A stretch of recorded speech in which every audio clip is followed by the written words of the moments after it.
Fabrício, como que o mercado ele entrou na sua vida? Bom, é uma história inusitada, vamos dizer assim. Eu vim para São Paulo em 1995 para fazer faculdade. Minha formação em engenharia. Aham.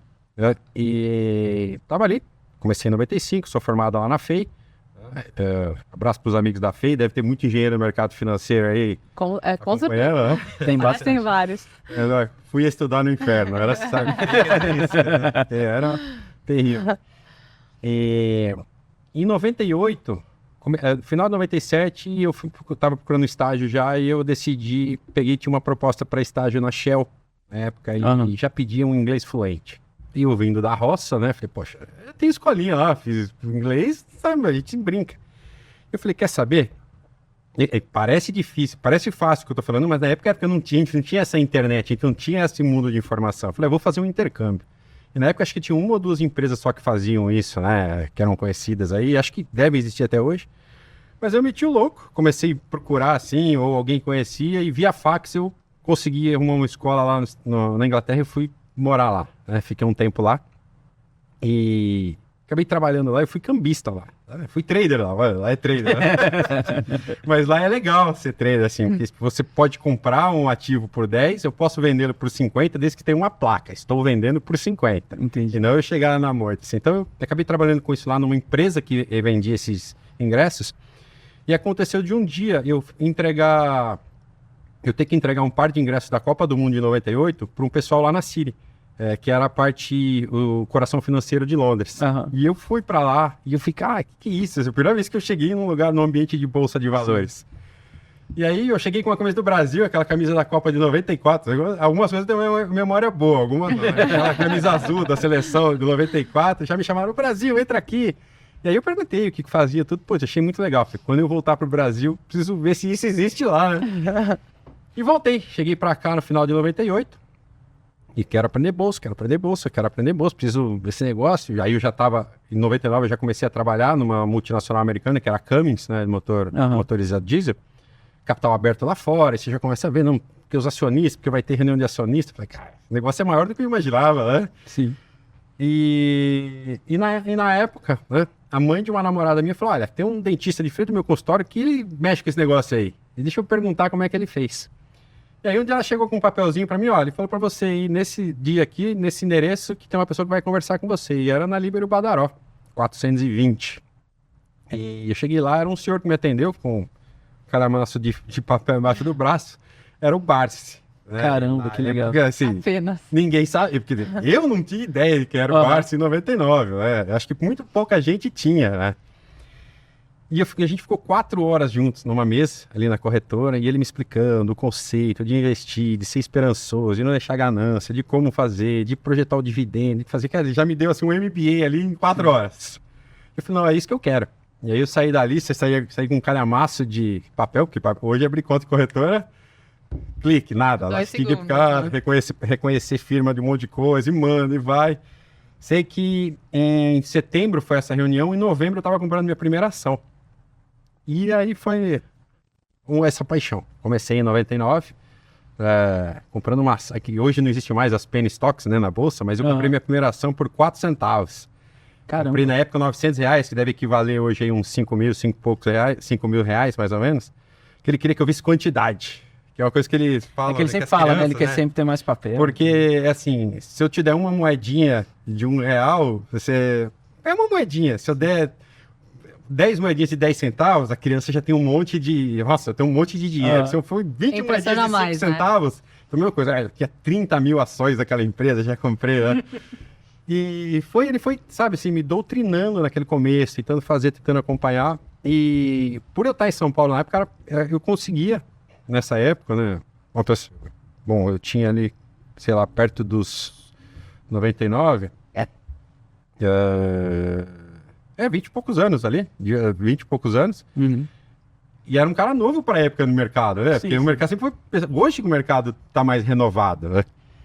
E eu ia muito para a corretora, tinha reunião na APMEC, as reuniões costumavam de resultado que vai acontecer na APMEC, e ele me convidava, vai ter tal reunião, vamos, eu ia com ele. Aí eu fui cada vez me apaixonando mais, e assim nasceu esse amor. Então eu comecei com o Barsi. duvidei do Barsi. Igual um monte de gente na internet.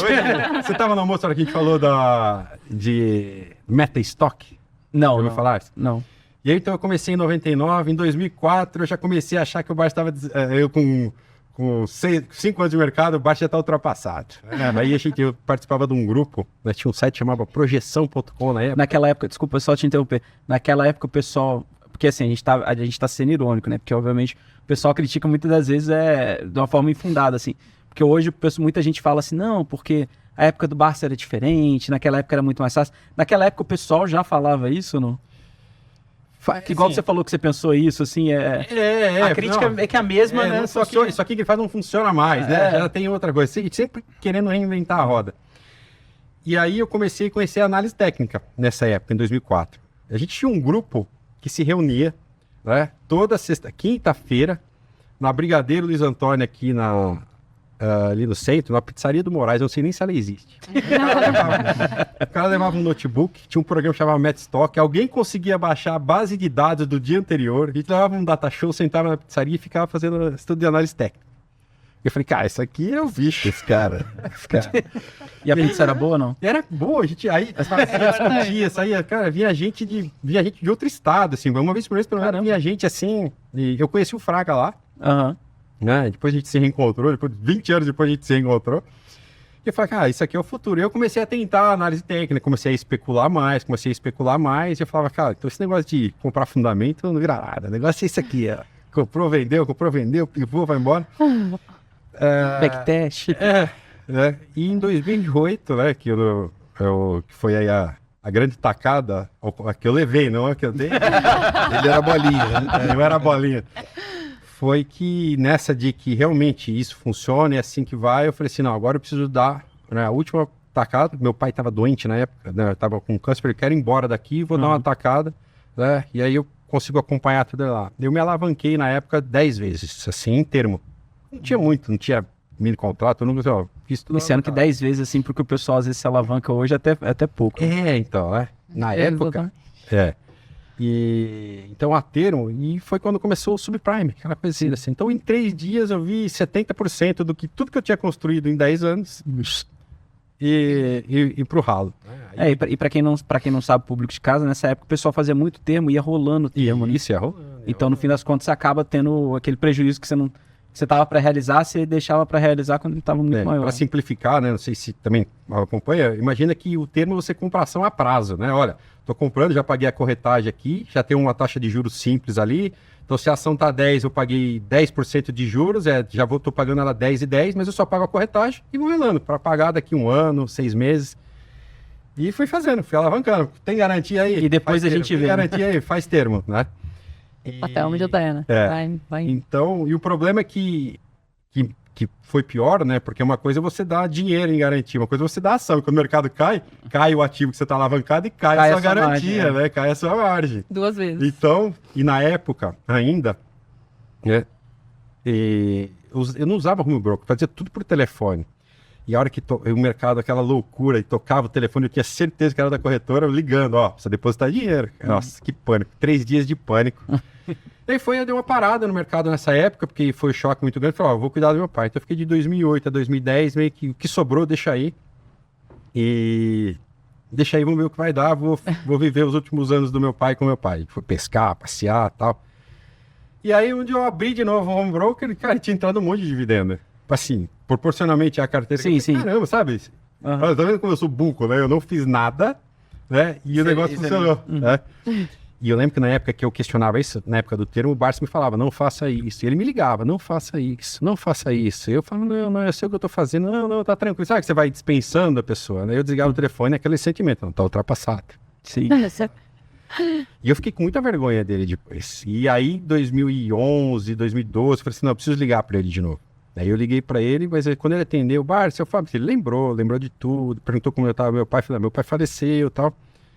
Aí falou, me diga, né, assim, eu falei, tô ligando para pedir desculpa.